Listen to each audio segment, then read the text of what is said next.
எல்லோருக்கும் வணக்கம். மீண்டும் உங்கள் புகழேந்தி பேசுகிறேன். இன்றைக்கி செய்தித்தாளில் பார்த்தோம்னா நமக்கு தெரியும், ஏகப்பட்ட கால்பார் வேலைக்காக வேண்டி நிறைய கால்பார்லாம் வந்துக்கிட்டு இருக்கு. இளைஞர்கள் இது எல்லாத்துலேயும் அப்ளை பண்ணி ஏதாவது ஒன்றில் நுழையறதுக்கு தங்களை தயார்படுத்திக்கங்க, பார்த்துக்குங்க. ஏன்னா உலகம் போட்டி மயமாயிடுச்சு. போட்டி இல்லாமல் எதுவுமே கிடைக்காது. போட்டியில் ஜெயிக்கிறவங்களுக்கு தான் பங்கு, வெற்றி கோப்பை கிடைக்கும், தோற்றவங்களுக்கு கிடைக்காது. ஆகவே நம்ம ஜெயிக்கணும் அப்படின்னா கஷ்டப்பட்டு தான் ஆகணும். எவ்வளோ தூரம் கஷ்டப்படுறது? ஜெயிக்கிற வரைக்கும் கஷ்டப்படணும்.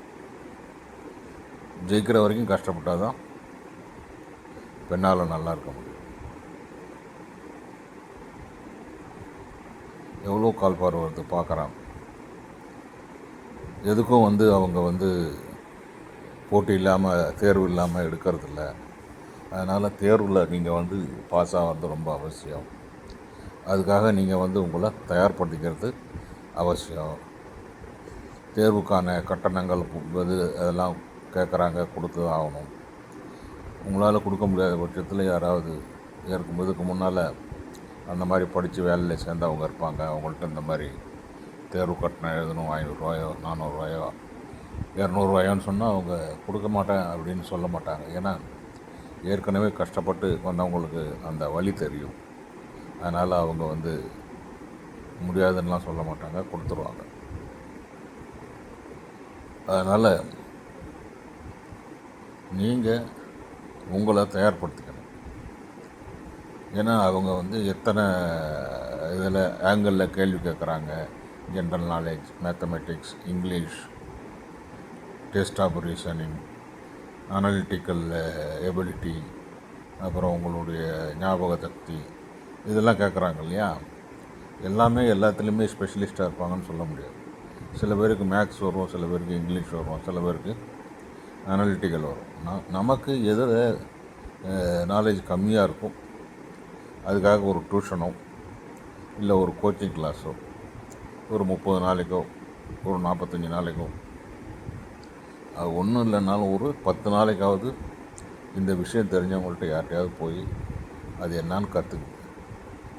ஏன்னு கேட்டிங்கன்னா, வாழ்க்கை பூரா கற்றுக்காமல் இருக்கிறதுக்கு கொஞ்ச நாள் அசிங்கப்பட்டாவது யார்கிட்டையாவது போய் கற்றுக்கிறது உங்களை உயர்விக்கும். நிறைய பேர் நான் போய் தெரியலன்னு எப்படி சொல்கிறது அப்படிங்கிறது சொல்லுவாங்க. ஒரு தடவை தெரியலன்னு அசிங்கப்பட்டுட்டிங்கன்னா அதுக்கப்புறம் அதை தெரிஞ்சுக்கிட்ட பிறகு உங்களுக்கு அதனால் கிடைக்கக்கூடிய கர்வம் ரொம்ப அதிகமாக இருக்கும். எல்லாருமே எல்லாம் தெரிஞ்சுக்கிட்டு இந்த உலகத்துக்கு வரல. ஒவ்வொருத்தங்க ஒரு நேரத்தில் ஒவ்வொருத்தவங்களுக்கு தெரிய வருது. சில பேருக்கு அதிர்ஷ்டவசமாக வாய்ப்பு வசதிகள் அதிகமாக இருக்கும்போது அவங்க சுற்றி வட்டாரத்துலேருந்து கற்றுக்குறாங்க, சொல்கிறாங்க. அப்பா அம்மா படித்தவங்களாக இருப்பாங்க, அண்ணன் தம்பி படித்தவங்களாக இருப்பாங்க, படிக்கிற ஸ்கூல் நல்ல ஸ்கூலாக இருக்கும், சரியான போதனையாளர் இருந்திருப்பாங்க. அப்படிலாம் இருக்கும்போது அவங்களுக்கு கொஞ்சம் ஈஸியாக இருக்கும். பட் இருந்தாலும் யாருக்குமே இது கஷ்டம் அப்படின்லாம் சொல்லவே முடியாது. எதுவுமே யாருக்குமே கஷ்டம் அப்படின்லாம் சொல்ல முடியாது. கொஞ்சம் முயற்சி பண்ணணும். அவங்கெல்லாம் கொஞ்சம் முயற்சி பண்ணி கொஞ்சம் நல்லா வெட்டியிருப்பாங்க. நீங்கள் பாதி தூரம் வெட்டிட்டு என்னடா அது ரொம்ப கஷ்டமாக இருக்கேன்னு விட்டுருப்பீங்க. அவ்வளோதானே ஒழிய மற்றபடி முடியாது, இவங்களால் முடியும், இவங்களால் முடியாது அப்படிங்கிறதே கிடையாது. அதாவது அரசாங்க பள்ளியில் படித்தவங்களால இந்த கேட் எழுதி பாஸ் பண்ண முடியாது, ஜேஇஇ எழுதி பாஸ் பண்ண முடியாது, அட்வான்ஸ் ஜேஇஇ பாஸ் பண்ண முடியாது அப்படிங்கிற மாதிரிலாம் எதுவுமே கிடையாது. அதேமாதிரி ஸ்டாஃப் செலெக்ஷன் கமிஷன் இருக்குது, யூபிஎஸ்சி இருக்குது, சின்ன சின்ன பேங்க் எக்ஸாம் இருக்குது, பிஓ எக்ஸாம் இருக்குது, என்டிஏ எக்ஸாம் இருக்குது. இது எல்லாமே இப்போது நம்ம அந்த எக்ஸாமில் பாஸ் பண்ணுறவங்கள வச்சு நம்ம பார்க்கும்போது, ஒரு தடவை ஒருத்தன் ஒரு எக்ஸாம் பாஸ் பண்ணிட்டான்னா அவனுக்கு மறுபடியும் ஒரு 3-4 எக்ஸாம் பாஸ் பண்ணுறான். எப்படி பாஸ் பண்ணுறான், எல்லா விஷயங்களும் தெரிஞ்சுக்கிட்டானா? அதெல்லாம் கிடையாது. அந்த பாஸ் பண்ணக்கூடிய டெக்னிக் தெரிஞ்சுருக்கிறான் அவன்.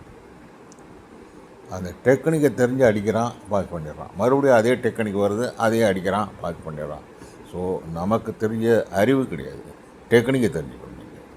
ஏன்னா இந்த காலத்தில் அறிவு உபயோகப்படாது, டெக்னிக்கு தான் உபயோகப்படும். ஏன்னா நம்மளுடைய போட்டித் தேர்வுகளில் நம்மளை உருவாக்க விரும்புகிறவர்கள் வந்து நமக்கு அறிவாளிகளாக அவங்களுக்கு தேவை கிடையாது.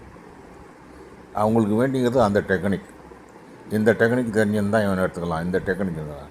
ஸோ அதில் பாஸ் பண்ணுறவங்களாம் அறிவாளின்னு நான் சொல்லவே மாட்டேன். அவங்களுக்கு சில டெக்னிக் நம்மளை விட நல்லா தெரிஞ்சது, அதனால் வந்திருக்கிறாங்க. அறிவுக்கும் இப்போ நடக்கக்கூடிய பரீட்சைக்கும் சம்மந்தம் கிடையாது. அதனால் நீங்கள் ஒரு கால் ஃபெயில் ஆனாகணும், நீங்கள் அதுக்காக வருத்தப்படாதீங்க. நமக்கு டெக்னிக் தெரியல, அதனால் ஃபெயில் ஆகிட்டோம். நமக்கு அறிவு இல்லைங்கிற மாதிரி நமக்கு ஃபெயில் ஆகலை. அதனால் முயற்சி எப்போதுமே கைவிடாதீங்க. முயற்சியில் கைவிடாமல் கண்டினியூஸாக நீங்கள் எங்கே நம்ம தோற்று போயிருக்கிறோம், எந்த இடம் வந்து நமக்கு வந்து கொஞ்சம் சந்தேகமாடுது, அதாவது நம்மளுடைய ஸ்ட்ரென்த்து, வீக்னஸ், அப்படி அது ரெண்டையும் அனலைஸ் பண்ணி அதுக்கப்புறம் நம்ம வந்து அடிக்கணும். நம்மளோட ஸ்ட்ரென்த் என்ன, வீக்னஸ் என்ன, அது ரெண்டையும் இது பண்ணோம்னா நம்மளால் நிச்சயமாக வெல்ல முடியும். நான் வந்து அவங்க வந்து டெக்னிக் வேணும், அறிவாளிகள் தேவையில்லைன்னு சொல்கிறாங்கன்னா, இப்போ நம்ம ஸ்கூலுக்கெல்லாம் எம்பிபிஎஸ்ஸு, இன்ஜினியரிங்க்கெலாம் முதல்ல வந்து சில பர்டிகுலர் ஏரியாவில் இருக்கிற ஸ்கூலில் இருக்கக்கூடிய குழந்தைங்களில் வந்து நிறைய பேர் பாஸ் பண்ணி போய் ஜாயின் பண்ணுவாங்க. அவங்களாம் அறிவாளியோட போய் ஜாயின் பண்ணுறாங்க. பிராய்லர் சிக்கன மாதிரி அவங்களுக்கு அந்த ஸ்டஃப்பை கொடுத்து அவங்க டெவலப் பண்ணுறாங்க. வேறு தெரியாது அவங்களுக்கு. அதனால தான் அந்த பள்ளிக்கூடத்தில் படிக்கிறவங்க எல்லாமே மெடிக்கலில் ஜாயின் பண்ணுவாங்க. இப்போ கேட்டு வந்த பிறகு அதில் ஜாயின் பண்ண முடிக்கிறாங்களாம். இப்போ மறுபடியும் அதுக்கு கேட்டுக்கு கொடுக்குறாங்க. இப்போ அதே பிராய்லர் ஸ்டஃப்பை கேட்டு படிக்கிறவங்களுக்கு கொடுத்து மறுபடியும் கொண்டு வரணும் அப்படின்னு.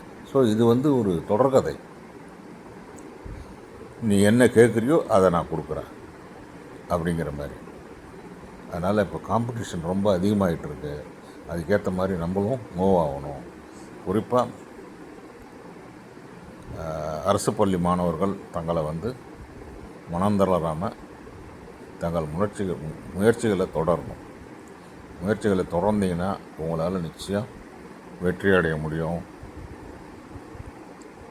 அதனால் கவலைப்படாமல் அடிங்க. இன்னும் ஒரு வருஷத்தில் நிறைய கால்ஃபர்லாம் வரப்போகுது. ஒன்ஸ் இந்த சீசன் முடிஞ்சிருச்சுன்னு சொன்னால் அடுத்த சீசன் எப்போ வருதுன்னு சொல்ல முடியாது.